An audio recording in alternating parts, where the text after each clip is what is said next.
저는 제65대 종국총단 라온총단의 고민경 순장입니다. 풍산 말씀지기 학생 첫 타자로 촬영한 게 엊그제 같은데 벌써 2년이라는 시간이 흘렀네요. 여러분의 지난 2년은 어떤 것들로 채워졌나요?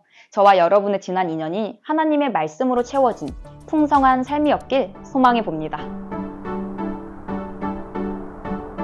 그런데 오늘 본문에서는 하나님의 말씀에 불순종함으로 에덴 동산에서 누리던 풍성한 삶을 스스로 잃어버린 아담과 하와의 이야기를 확인할 수 있는데요. 저는 오늘 말씀을 통해 하나님의 확실한 심판과 그 속에서 발견되는 확실한 구원에 대해 나눠보고자 합니다. 저는 오늘의 말씀인 창세기 3장 14절에서 24절을 묵상하며 하나님의 확실한 사랑에 대해 다시 한번 분명히 깨달을 수 있었습니다.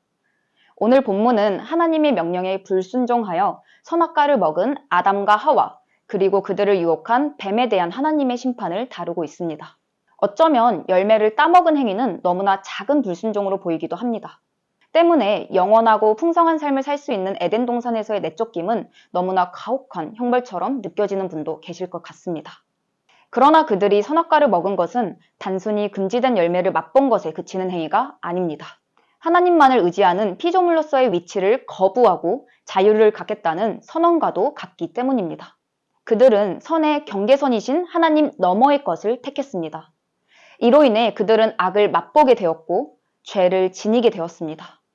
창세기 3장에서 아담과 하와는 하나님을 피해 자신의 모습을 숨기고 책임을 회피하는 등의 모습을 보입니다. 자신이 범한 죄로 인하여 하나님과의 친밀함과 신뢰가 깨지고 만 것이죠. 그런 그들을 하나님은 가만히 두시지 않습니다.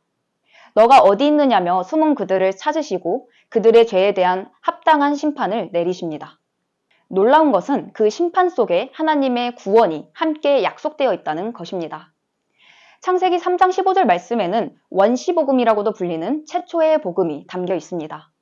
죄에 대하여 심판하시면서도 그 죄로 인해 멸망할 우리를 구원하겠다 약속하신 것입니다. 이렇듯 하나님의 확실한 심판에는 확실한 구원 역시 약속되어 있음을 확인할 수 있습니다. 하나님은 우리를 사랑하시기 때문입니다. 하나님은 우리를 사랑하시기에 우리의 죄를 방임하지 않으시고 그렇다고 그저 권위로서 벌하지만도 않으십니다. 마치 자식을 바른 길로 인도하기 위해 훈계하는 부모님처럼 말이죠. 하나님의 그러한 모습은 3장 21절에서도 매우 잘 확인됩니다. 여호와 하나님이 아담과 그의 아내를 위하여 가죽옷을 지어 입히시니라.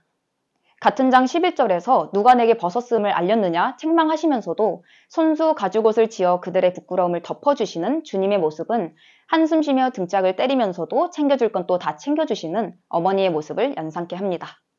저는 이 부분을 읽으며 우리의 아버지로서 부어주시는 주님의 은혜와 자비에 큰 사랑과 감사함을 느꼈습니다. 여러분, 하나님은 우리를 사랑하십니다. 하나님은 우리를 분명히 사랑하십니다. 그렇기에 우리의 악함을 심판하시고 그렇기에 그 속에서도 우리를 구원하겠다 약속하십니다. 우리의 삶엔 분명 여러 선악과가 있을 것입니다. 하나님이 먹지 말라 분명히 명하셨음에도 자꾸만 눈길이 가는 내가 원하는 바로 그 무언가가 분명 있을 것입니다. 우리는 그 선악과 앞에서 하나님의 사랑을 떠올릴 수 있어야겠습니다. 선악과를 먹고 남은 건 죄에 대한 부끄러움 뿐이었지만 그 부끄러움마저 덮어주신 건 주님의 사랑이었음을 잊지 말아야겠습니다. 이를 잊지 않음으로써 주님 바깥의 선악과보다는 주님 안에 있기를 택하는 저와 여러분 되길, 주님을 피해 숨어 다니기보다는 주님을 향해 당당히 나아가는 저와 여러분 되길 간절히 소망합니다. 감사합니다.